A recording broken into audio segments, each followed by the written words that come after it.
Welcome to my channel.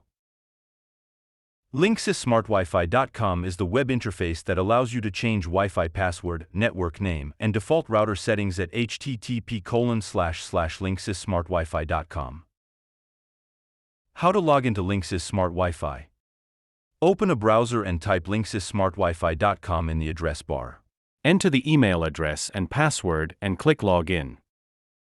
You will be logged into the Linksys Smart Wi-Fi settings. Quick tips. To access your router locally, enter 192.168.1.1 or myrouter.local in the address bar. The default router password is admin. How to change Linksys Smart Wi-Fi password and network name. Log into the router settings. Under Router Settings, select Wireless or Wi-Fi Settings. On the Basic tab, select Edit beside Wi-Fi Settings.